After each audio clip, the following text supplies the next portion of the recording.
Well, ladies and gentlemen, welcome to this first session of our series of webinars called DDD, Doing Development Differently. And thank you for taking the time for joining this initiative. I'm Wilmer Castaneda, head of the Knowledge Management and Innovation team here in the Regional Hub for Latin America and the Caribbean. And for today's session, we will have Benjamin, Innovation Policy Specialist of the Bureau for Policy and Program Support based in New York. Doing development differently. This name expresses the spirit of these webinars. Thinking together in a collaborative way and answer the question, can I do my work, my project, my role different? Can I do it better, more efficiently? Innovation in DP is not that end itself. It's a vehicle that can allow us to think about the work we are doing, to come up with new solutions, to test and experiment new alternatives, always considering our contribution to human development. We have in front a big challenge, a 2030 agenda. UNDP should strengthen its culture of change that will allow us to be creative and relevant to our partners and counterparts. And for this reason, we've created this space to exchange ideas and discuss better ways to use innovation tools. We will have a series of webinars in the next months, 5 webinars in the next months, and of course we will share with you the dates and the specifics of these sessions later. Thank you again to everyone, and we are ready to start our session. At the end, we will open space for your questions, moderated by our colleague Sandra Bisbal. Thanks again, Benjamin, for being here, and I give you the floor. Thank you, Wilma. Hi, colleagues. Sorry for this. I'm receiving a number of messages that colleagues cannot see the presentation at their screen. Wilma, can you see the slides on your screen? Yes. Unfortunately, not sure what to do from this end. Benjamin, maybe you could share the your screen to share the presentation from your desktop. I can do that. Yes. I will start. Today we will talk about an approach called behavioral insights. Behavioral insights is an emerging approach for the last 7 years, drawing on findings from behavioral science, and highly relevant for us. As Wilma said, we have a huge challenge ahead of us, which is the ambitious 2030 agenda. 17 development goals, and there's widespread consensus that in order to achieve the sustainable development goals, we will need a change in behavior among citizens, among migrants and refugees, but also among policymakers. We need to change behavior towards more sustainable consumption. We have to address corruption, address gender inequalities, including gender-based violence. Without a doubt, behavior change is necessary, but the question is, do we as UNDP, does the UN system have the best tools in its toolbox to achieve that behavior change? We think we can complement our current approaches with what we know from behavioral science and a more experimental approach to find out what works and what doesn't. And this means enter behavioral science. To kick off, my assumption is that many of you who are online in the webinar, in your current work, are focusing on some form of behavior change. And I'd be really curious to hear from a few of you, what kind of behavior change are you currently working on? If you can type in the chat box, just with 1-2 sentences, what is in your current work currently a behavior you're trying to change? And Wilma, can I ask you to observe the chat box, please, because I cannot anymore since I'm showing my whole screen, and just read out 1 or 2 responses, please. So, colleagues, the question is, in your current work in UNDP, Many of you, maybe not all, but many, are surely working on some form of behavior change. In a sentence or two, can you just type in what kind of behavior are you currently trying to influence? So we have an answer from saying dependency on governments to provide all the solutions for SDGs. Anyone else? Thank you. Proactive, reduce homophobia and intolerance of LGBT. Mm-hmm. One more, colleagues, what kind of behavior? More proactive civil society, is saying Magda, and Bernardo. Okay, he's asking for one more too. Okay. Come on, people. So we have 3. Thank you so much for putting this in. And it's interesting to see among those 3, we have one that's very broad. The government to provide solutions for all the SDGs. And another one is not related to observable behavior, but related to attitudes. And we will get to the question, how to shift attitudes and what's the relation between attitudes and behavior? But there's a clear difference between observable behavior and attitudes. And Mark added a more proactive civil society and more efficient government officials, which is really interesting. So there we have a clear target audience, government officials, but not yet a clear behavior, because more efficient can mean a lot of things in public administration. So moving forward, what I would like to suggest as one takeaway from this webinar is to think through what behavior, what observable behavior are you trying to change? How can you have an idea that you actually achieved a behavior change? And what are the different groups of people you're trying to influence? Among government officials, if we look at the element of corruption, you could disaggregate between government officials who take bribes, government officials who don't take bribes, government officials who take bribes but feel bad about it, and others who take bribes and think that's the right thing to do due to maybe their low salary. So you can really disaggregate your different groups, because then it's easier to influence them moving forward. But I'll give you concrete examples on this. So, behavioral insights. The topic of today essentially has 2 pillars. One is heuristics and the other one experimentation. Now, what does that mean, heuristics? Broadly speaking, heuristics are the factors that influence human decision making. And now here is a little experiment which I would, in a room, if we were together, conduct in the real world. And please pay attention to the rules, because that's important. So imagine we would stop 2 random people who do not know each other on the streets. We would tell them the following. Player 1 gets $10 cash in her hand. And player 1 gets the information, you can now propose how you want to split the $10 with the other person who you've never met. And player 2 can either say yes to the proposed split or no. If player 2 says yes, then both get the share of money that player 1 proposed, and if player 2 says no, nobody gets any money. Now the interesting thing is that most people make a fair suggestion and propose a split between 50-50 up to 30-70, so meaning they keep $7 and they propose $3 to the other player. But when player 1 proposes less than $3, then most people across the world, and this has been played in virtually all countries of the world by social scientists, then people say no.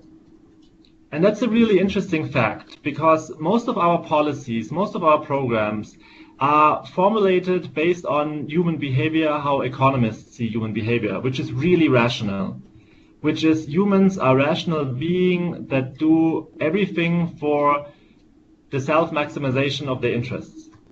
But now imagine somebody stops you on the street and you are player 2, and you can have $2, whereas 3 minutes ago you didn't have any money. But you still might say no. Why? Because player 1 violates a social norm. If player 1 wants to keep $9 and only offers us $1, that doesn't feel right.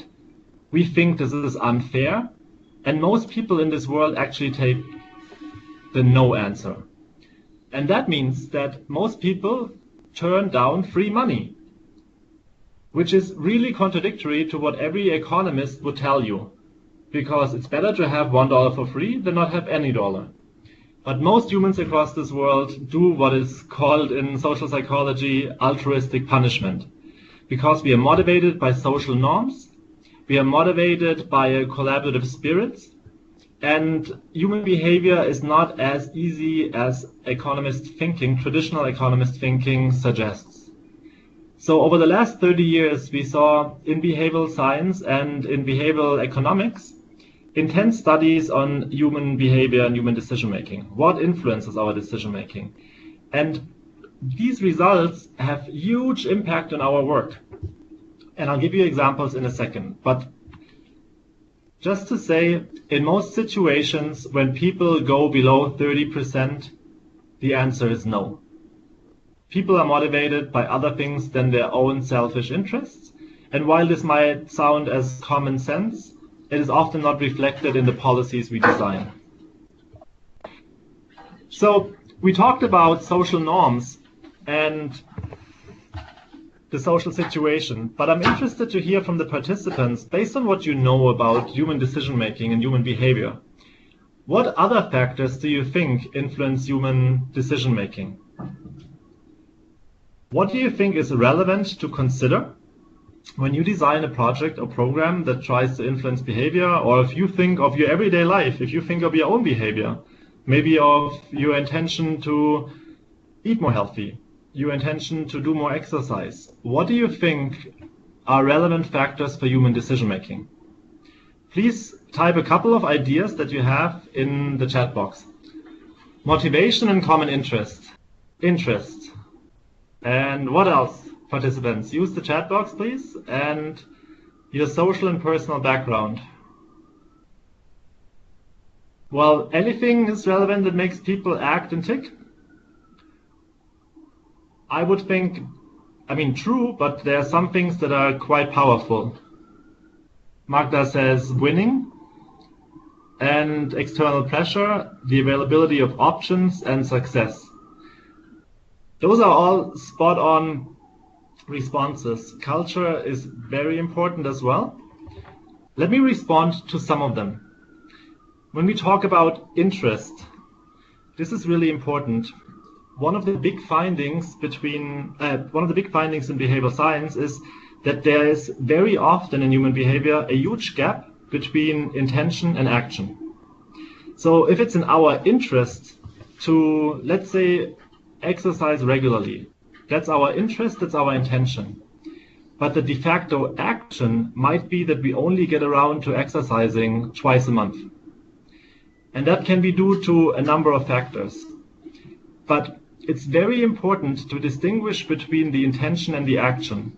So for example, if we ask people ahead of an election if they intend to vote and who they want to vote for, that is a statement of intention. And it's far from a given that that will translate into action.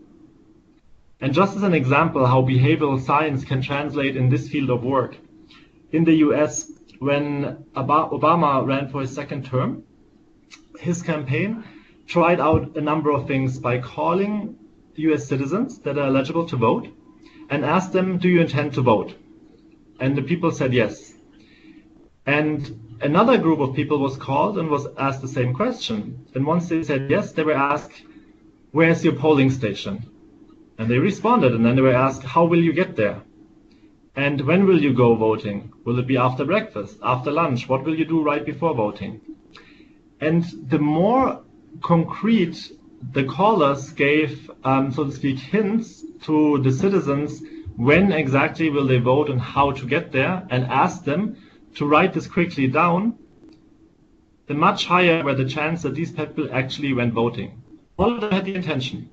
But just by asking them simple questions of specifying when and how to get there, and writing this down, making a plan of action, the Obama campaign was able to augment the number of voters going to vote for Obama by several percentage points vis-a-vis the control group that was only asked, do you intend to go voting? So these are little things, just by knowing that there's a huge gap very often in human behavior between intention and action, and what can we do to get people to act in accordance with their own self-interest, with their own goals, can make a huge difference. So just knowing the interest of somebody, just knowing the attitude of somebody is not enough. Very often people need an extra nudge, which is the topic of today's webinar. So in summary, one of the pillars of behavioral insights are cognitive biases. It's also social situations and physical constraints. Cognitive biases, we, for example, have a confirmation bias. That means we as humans tend to seek out information that reconfirms our worldview.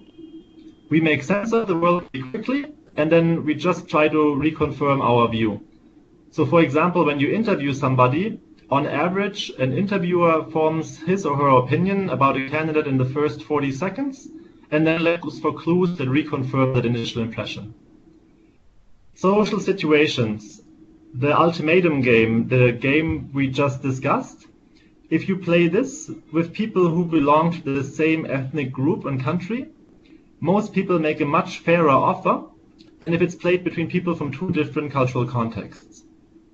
Social situation, how, for example, the physical space is designed where a citizen gets advice on how to find a job when she or he is unemployed, plays a huge role, as studies have shown.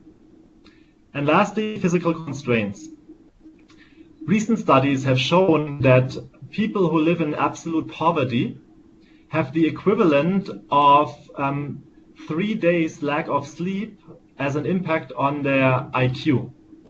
So in other words, when people have to think about how to make ends meet every day and can just plan for 1 day ahead, it has constraints on their cognitive abilities which would be the equal for us of 3 days without sleep. So there is a physical impact on living in absolute poverty on the ability to make long-term decisions. And that is also a huge implication for addressing absolute poverty. So that's the one pillar, cognitive biases. We have a confirmation bias, we have a status quo bias, which means we usually have really good intentions. Let's take the gym example. I think tomorrow morning at 6 a.m. I'm going to go to the gym. I'm convinced, I'm motivated. And when my alarm rings at 5:15, I'm no longer that person. There are studies that show, for example, that people want to watch very intellectual movies, but on the very day when they are asked, then they just choose a shallow action movie because they think today was really exhausting. But tomorrow I'll get around to watch the intellectual movie. Tomorrow I'll exercise. Tomorrow I will write my PhD. But today was just a tough day. That's the status quo bias.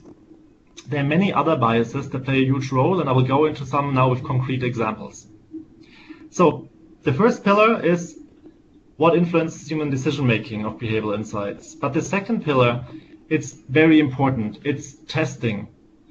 And here is a quick rhetorical question. If you look at the screen, you're offered a choice. And if you think of those oranges as of equal quality, it's probably pretty straightforward which choice you would go for. Now, if we look at development and we think through what we want to achieve is to keep children in African countries longer in primary and secondary schools. We have $100 and we can invest them in either free school uniforms or in pills to deworm children. What's more effective? Now, to find that out, we need to test both in parallel, an approach that UNDP hardly ever does. In this case, when it comes to finding out what works, here are the results. These are results from an organization called Innovations in Poverty Action. So if you invest in free school uniforms, you get on average 2 years of additional schooling. But if you invest $100 in deworming, you get up to 15 years of additional years of schooling. This is an experiment in Kenya. The results were published in 2014, and at the same time UNDP got an evaluation of our poverty work that essentially slammed us. The big difference between our approach to date, which is retroactively looking at our results in a qualitative way, and this approach is this works with hard data. Here you really get to know what works. And in this case, it was a randomized control trial. Randomized control trials are the gold standard to find out what works when you conduct parallel experiments. And on your screen, you see how it works. What you essentially do is you randomize your population, so you know that other factors, such as, for example, an economic shock or a change in political leadership, doesn't influence your group where you run your intervention, but it influences everyone alike, and because you randomized, that effect is not relevant. And then you have your control group, and you have an intervention group, and then you can find out what works vis-a-vis a control group or different intervention groups. Randomized control trials require some statistical finesse, and they're not always applicable. They are not a silver bullet, but there's ample opportunity within UNDP to run more parallel experiments and to set up more randomized control trials that give us hard data on what works, be it in education, be it in addressing unemployment, be it in governance, or also in the field of gender equality and many others. So that's the second pillar. First pillar is, what do we know about human decision making? Second pillar is, how can we test what works? So one of the paradigms for us as the innovation team is knowing that we have a confirmation bias, to question ourselves and to test hypotheses and find out early on what works and what doesn't work. The quote you see on your screen is from a Nobel Prize winning physicist, and he formulated this as a paradigm for working in natural sciences, but it's applicable to us too. So for us, innovation is not so much about creativity and blue sky thinking, it's about formulating and testing a solid hypothesis and measure what works and take it from there. So in development, what does it look like? Here's an example from Western Kenya. We know that in this region, for small-scale farmers who live off their land, applying fertilizer has huge positive effects on their yields. And an organization asked farmers if they know this, they did, and if they intend to buy fertilizer, and 98% of the farmers said, yes, I will buy fertilizer, but then when checked, only 24% did. It's the, again, intention-action gap. Now, raising awareness in this context would be useless. There is no information gap. People know about the benefits. People want to buy fertilizer, they just don't get around to it. So what can you do? And here's a behavioral insights approach conceptually in action. It's first about defining the problem. And in this case, it's people state the intention to purchase a used fertilizer, but they don't do that. So diagnose. What are reasons for them not doing this? And behavioral insights draws from what we know about behavioral science, but it always requires to look at the specific context. What are the behavioral barriers? The behavioral barriers in Kenya, the most important two were the following. One was mismatch in timing.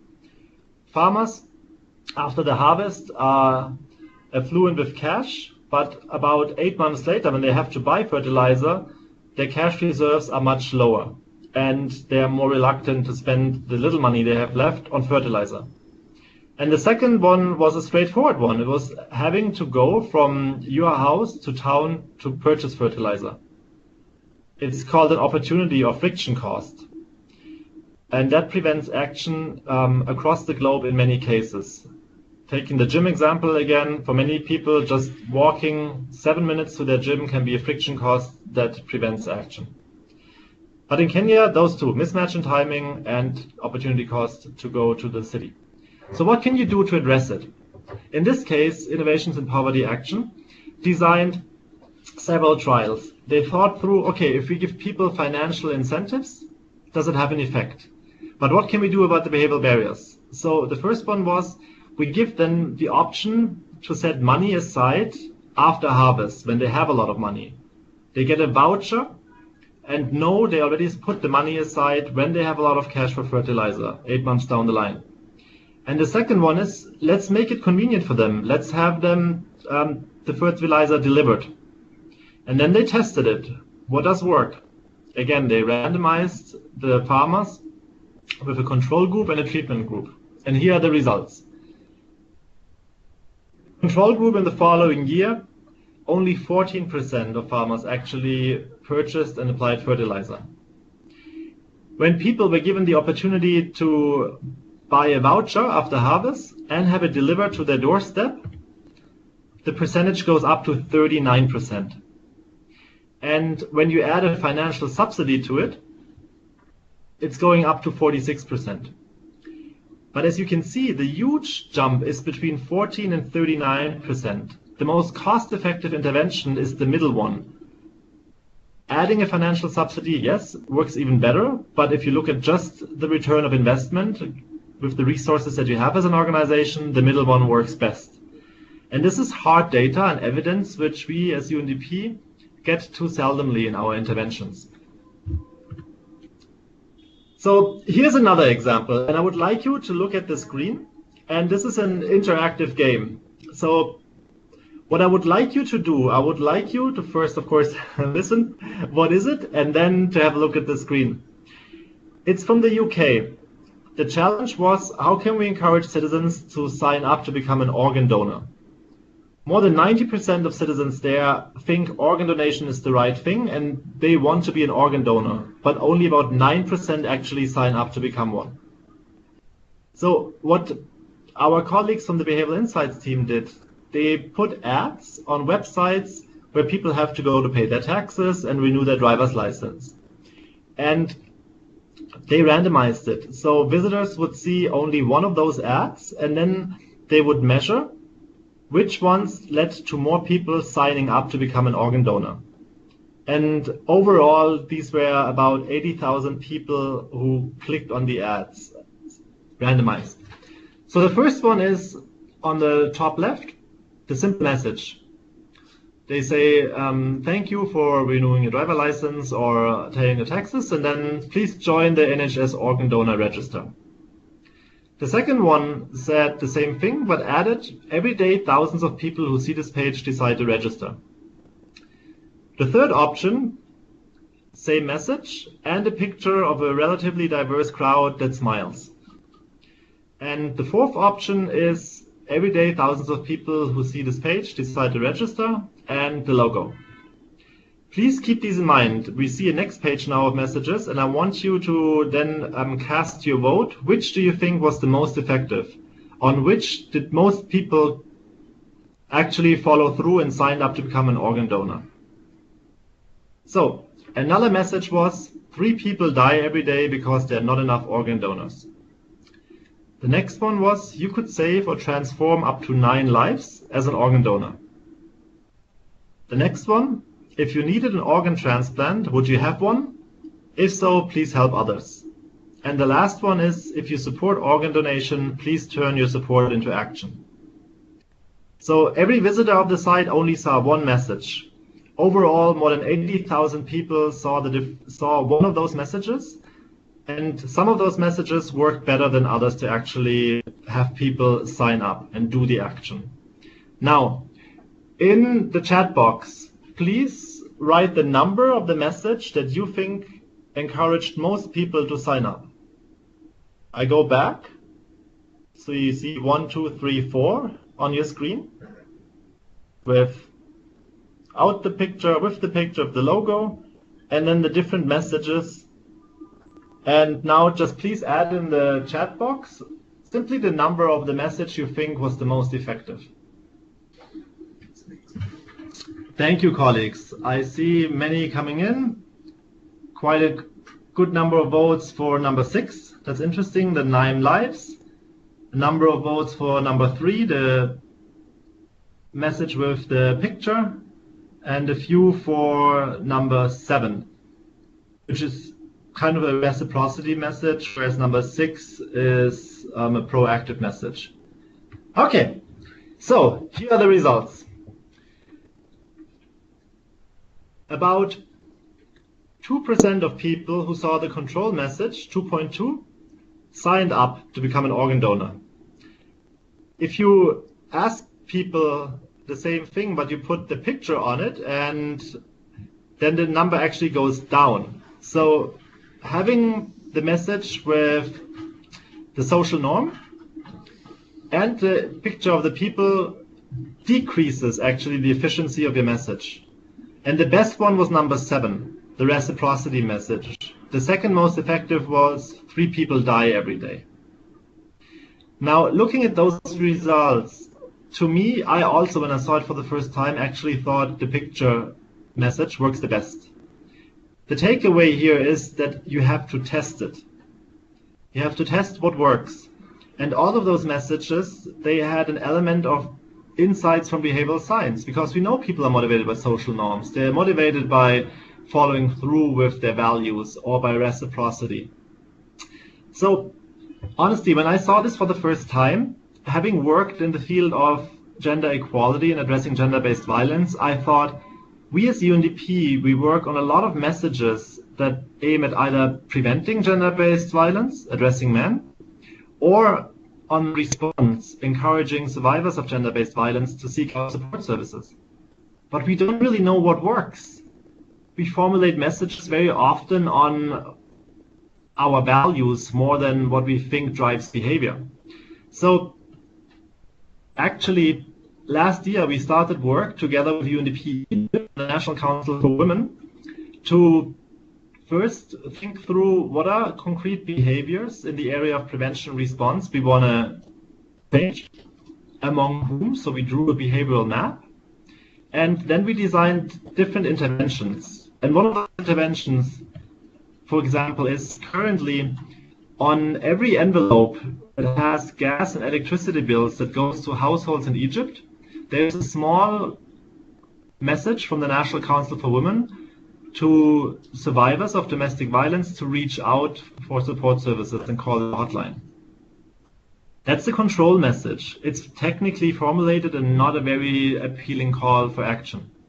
So what we did in Egypt was we looked at the behavioral barriers that are powerful that prevent survivors of domestic violence to reach out. We looked at behavioral science findings. People are motivated by social norms, by reciprocity. We formulated a number of messages, prototyped them, so we showed them to future users, and then changed it a bit. And moving forward, we will send the control messages to one part in the country and 3 other messages to other parts in the country. And then we will measure if there's an increase in calls to the hotlines and look at the zip codes to see what messages have a better effect. In this regard, we will be able to see what is effective in encouraging survivors of domestic violence to reach out to psychosocial support services of the National Council for Women. Now, a very different example comes from Germany. And here, it's again pretty much an intention-action gap. Most people in Germany are in favor of using renewable energy. But when you, so to speak, move and have a new household, your default option for your energy source is a nuclear energy option. So only 7% of people opted out and chose a clean energy source for their household. But more than 80% of people actually think it's the right thing to do. And simply in Germany, by changing the default, there was a massive increase from 7 to about 70% of people opting in for, no, not opting in, sorry, for choosing renewable energy sources. So in the one group, the default was on nuclear energy, and the other group, the default was on renewable energy. Just a small change in defaults, and we have seen this also in, for example, participating in pensions of civil servants in different countries. People are, roughly speaking, pretty lazy, and also the default indicate a little bit of a social norm. So just by changing defaults, you can have huge impacts on people's choices. And Here's a quote from one of my favorite social psychologists who was very influential in that field. Another example comes from the US again. Here you have grants for families from low income parts of the society to send their kids to school. It's free money, and the economist would tell you, well, I'm sure 100% of eligible families take free money for education, but in fact only 7% of eligible families took that grant.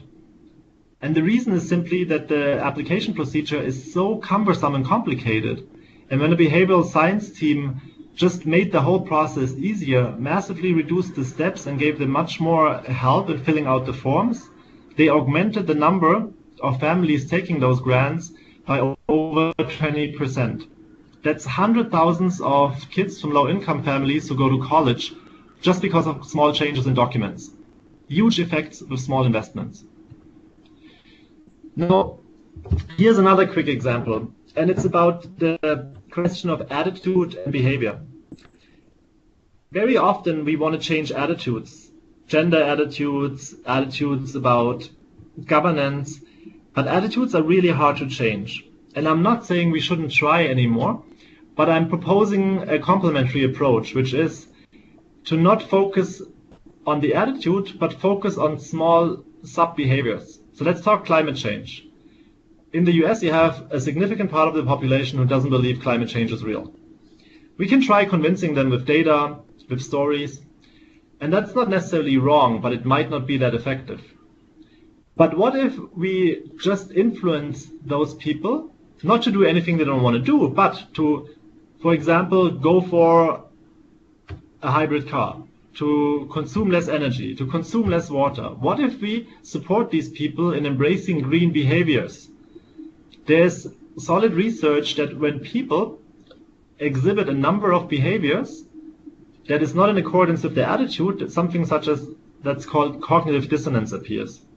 And people don't like to have cognitive dissonance. You know, I really much believe in environmental sustainability, but I'm eating in New York all the time with lots of plastic waste. That's huge cognitive dissonance for me. So when we support people in embracing other forms of behavior, there's enough evidence that it is likely that an attitude change will appear. It's not a given, it's not a guarantee, but it's likely. So instead of only targeting attitudes, think through what sub-behaviors that are related to that attitude can you change. So here's the example from the US. It's about energy consumption. The first trial was, let's find out if when we tell people in one community that saving energy is good for their savings, if that works. There was no effect. Let's tell another community that consuming less energy, it's good for the environment. Didn't work. No effect. The third community, they said, okay, let's just compare them with their neighbors and see if that has an effect. And that had a huge effect.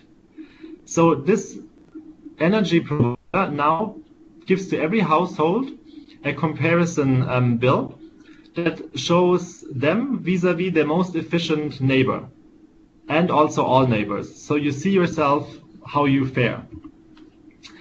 It doesn't only does that in a very easy to see format with a smiley face or not so smiley face if you consume a lot of energy. It gives you personal feedback over time, and it also makes it easy for you, what can you do to consume less energy. Now, as one of the takeaways from this webinar, I really invite you to forget raising awareness and think, how can you facilitate action?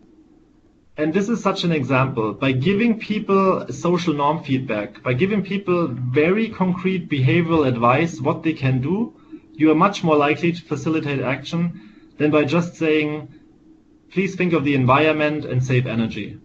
That's not a wrong statement, of course, but it doesn't have effect on behavior. So if you want to encourage yourself to go exercise more, I can raise your awareness all day long how important it is and how beneficial, but that most likely won't change your behavior. But there are very concrete tricks you can do to support yourself in going exercising on a regular basis. So forget raising awareness, think of facilitating action. And here are some of the results of that energy trial. Very low investments, but high dividends.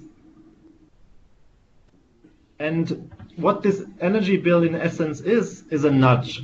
You might have heard the word. I recommend the book called Nudge by Cass Sunstein and Richard Thaler. And what a nudge is changing the so-called choice architecture of people, but without forbidding anything. So if you think through a school cantina, if you encourage children to eat healthier food, then displaying that food and making it really appealing to them, healthy food, that's a nudge. Banning fast food from the cantina, that's not a nudge. I'm not saying it's necessarily wrong, but it's a different form of incentive. A financial incentive, a ban, a sanction, that's another policy instrument. It's just not a nudge. So a nudge needs to be transparent and needs to support people in following through with their own long-term goals. Of course, this can be done to manipulate people, but we stand for human rights and transparency, and we have high ethical standards on nudges. Before finishing and opening up for questions, 2-3 more examples, and here's one from UNDP. This is about Moldova. The question was about how can we support patients of tuberculosis to follow through with their medical treatment. The majority of TB patients discontinued their medical treatment, and we ask why. And we found out that for most it's the necessity to go to the hospital physically once a week, this friction cost that prevents them because they had to take their pills in front of a nurse at the hospital. So we designed an intervention that allowed people to take it from their house and just have a live video call with a nurse, so the nurse sees that they take the medication. The smartphone penetration is 100%. Now, we conducted this in a randomized control trial, and here are the initial results. 40% of people who have to go to the hospital follow through. That means 60% discontinue. In our treatment group, we had a 100% increase in medical adherence with 80% following through, with a very simple intervention. Now, this is a little story from my personal life. My father is actually a professor for social psychology.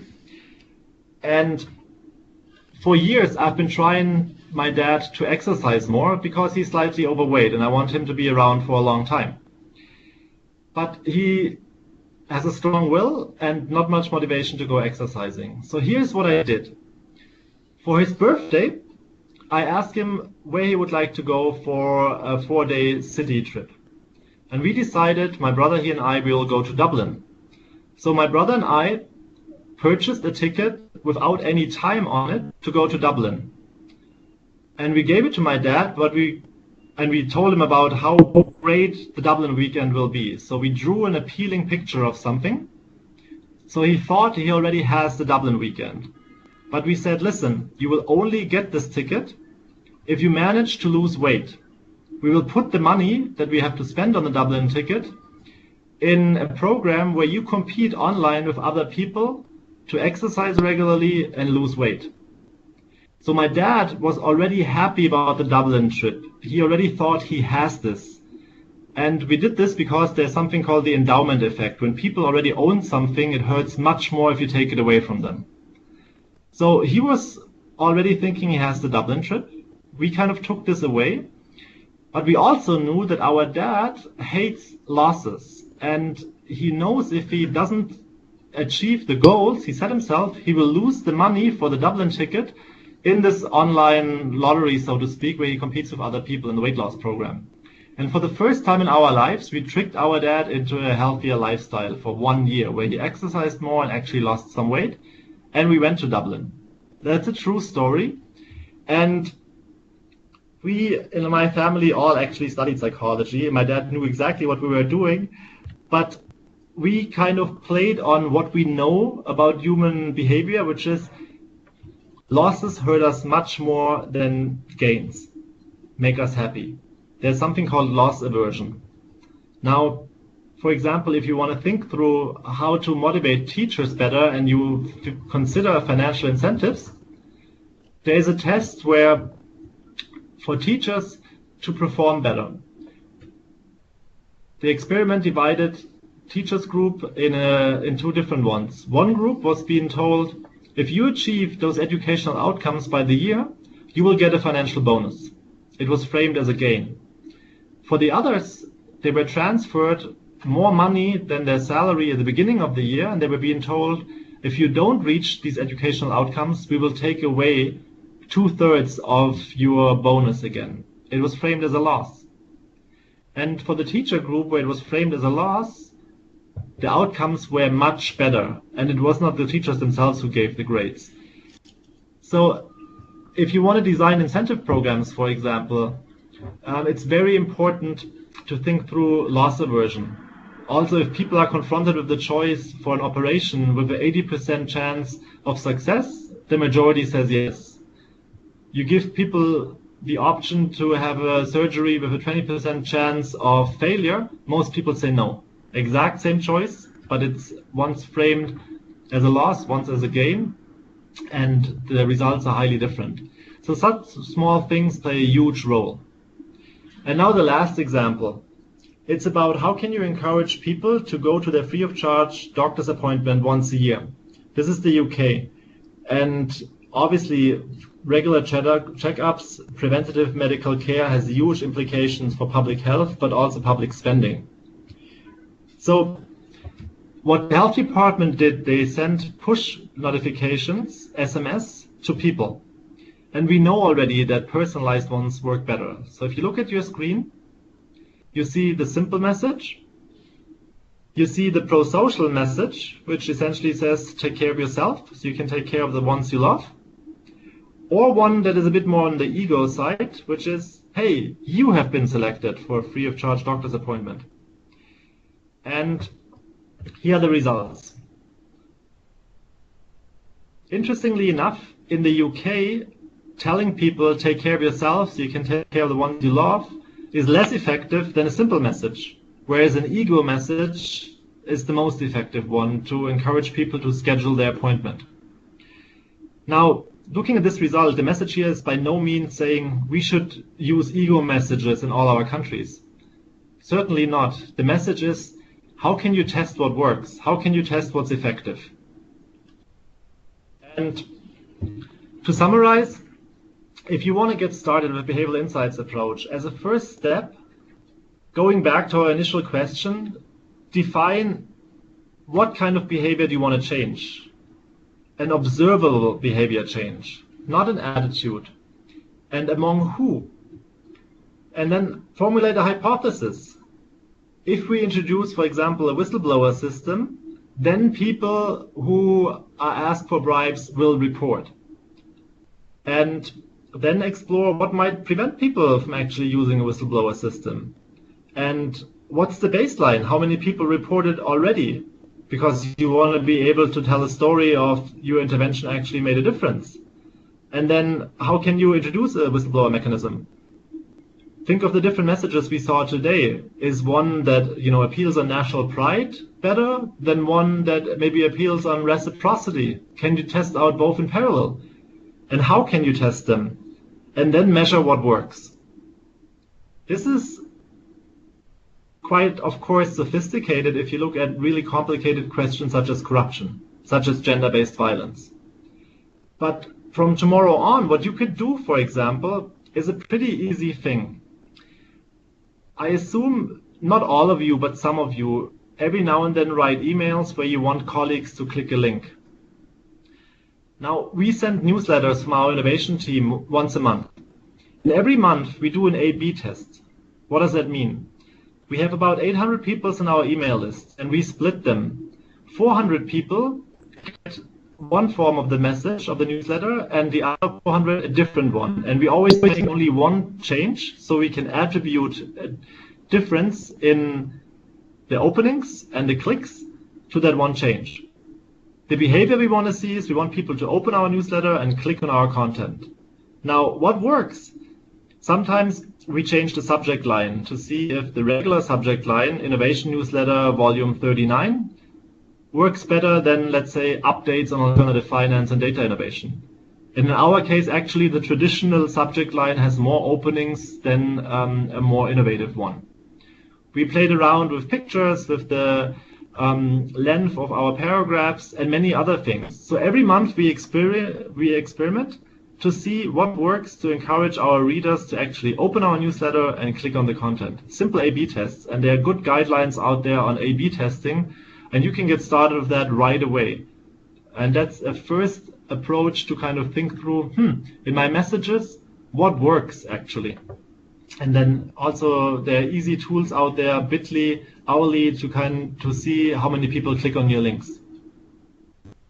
And with this, I'll stop. There are, of course, a lot of resources out there on behavioral insights. 2 out of the UN system I can highly recommend. One is from the UN Environment Program, and the other one is from us. It's on undp.org/innovation. And with this, I'll say thank you and open up for questions. Thank you, Benjamin, for this presentation. Now we will open a space for participants to ask their questions. So if you can open your microphones or post your question on the chat box, please. So we have one question from Javier. How can we convince ourselves to foster innovation in-house? From his experience, there is an innovation gap in how we work internally, not just with donors or beneficiaries. We are many times blocking innovation internally. We are too busy to stop and think mindset. We just do stuff without really reflecting on or trying new things, even with data suggesting we should work differently. Our PMPs are focused on implementing, executing, rather than on improving our work. I think and he sets a link of a cartoon that illustrates this example he's mentioning. Thank you, Javier, for this question. I will respond to this one, and then we'll take the next one. Javier, you are spot on. In our view, the delivery pressure is the #1 barrier for innovation in UNDP. We see it the same way. And then, of course, there are other important factors, but really this no time to stop, reflect, think, and potentially change things is the #1 barrier. And there's no easy answer to this, let alone one that we as an innovation team can provide. One small thing that we try to do after, developing frameworks and toolkits for years, where we saw only a few people embracing it, and those few people having to work after hours and on the weekend because of that delivery pressure, is that we hacked our project cycle, and that we worked with 4 country offices and with project teams in different stages of the implementation cycle, and proposed different tools to them. And most people said, not yet another toolkit, please. And they also said, okay, if I can do one thing, just give me one advice. And based on this, we developed a board game-like conversation tool that asks tough questions to project teams in all stages of the implementation cycle. And it provides you with tools to generate answers to those questions. Now, this is, again, a bit of extra work, but it's super aligned to UNDP's project and program cycle. And our hope is that through aligning it and bringing it really to the language of UNDP, that we'll see a higher uptake. And we are right now working here corporately with a task force that rewrites our prescriptive content to also embed innovation and more agility in the prescriptive content. But those things will not make a radical change. We've seen that our bottom-up approach has its limits, and if we want UNDP to have learning front and center, we need it from the very top. We need a clear dedication from the very top, and we are very hopeful that the new administrator will actually bring this, because business as usual is not an option moving forward if you want to remain relevant. Shall we move on? I know that doesn't answer the question fully, but there is no full answer, I'm afraid, to that delivery pressure question, because it's something we can unfortunately not solve overnight. Thank you. Do we have any more questions from the participants? Magda is asking if we have examples, if you have examples from Latin America, behavioral change. Yes. So in Honduras, for example, a very similar trial than the electricity one was done on water consumption. And there it was also found out that working with a social norm and giving people how they perform in terms of their water consumption vis-a-vis their neighbors and the larger community has a large effect on the water consumption of people. In Mexico, the question was, how can we encourage small-scale farmers to save money for investments in their children's education and other long-term investments? And different methods were tried, including one where farmers were brought together face-to-face to, as a savers group, exchange like experiences, and one where they were connected only via mobile phone. And interestingly enough, the mobile phone group had better effects on saving behavior than bringing them together face-to-face, which is counterintuitive, but a very interesting example. In Peru, the government of Peru, together with the Ministry of Education, just opened up a small innovation lab with dedicated expertise in behavioral insights to try out different interventions in the education field. And I have to look up what the concrete experiments look like, but there's work on the way. Overall, there's lots of movement on that front in your region and a number of partners to potentially engage with. And I'm happy to provide more examples and a list in writing. And on the slide deck, yeah, I'm very happy to share the slide deck. There are no notes in there, to be honest, but I can add a couple of hyperlinks. Perfect, thank you. I have a question, Benjamin, for you, if I may ask, if no one else has any question. Of course. So do you have any types of tools or guidance to help us understand our beneficiaries' behavior? I know there are knowledge, attitudes, practices types of surveys, and also people can do like ethnographic studies, but do you have like some tools or something specific that might, like any guidance? Yeah, we do. So in the Hacker Kit, there are a number of tools for ethnographic research, for qualitative insights.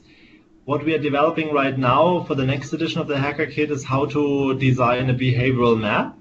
That tool is not in there yet, but so there are a number of tools in the Hacker Kit that can give you hints to generate qualitative insights, and then we provide like direct advisory services for you to set up a behavioral experiment. Perfect, thank you. Does anyone has any more questions? Another question from Javier. How can we test different options to see what works when formulating projects? Should we include those tests in project proposal budgets? That's a very good question. Because yes, delivery pressure, organizational culture, and other internal factors are barrier for innovation, but so is the donor requirements. My dream would be to in the future approach donors and say, you know, here's our project document, and here's actually about a quarter or a third of money allocated for testing for the first 2 years what works, and to take it from there. And most donors today won't go for that. But there are a few open-minded ones where we can at least try to have those conversations to really embed experimentation in the project proposal. So if we look at Canada, recently the Prime Minister gave clear directive to domestic ministries, including Global Affairs Canada, to embrace experimentation. If you work with the Canadians, I would definitely put it in the project proposal. If you work with a very conservative donor, you can have the conversation, but it's probably not going to fly. It's early stages. Finland, Canada, Denmark, those are all candidates. Australia, where I see high chances of getting that included. So long-winded answer to a really important question.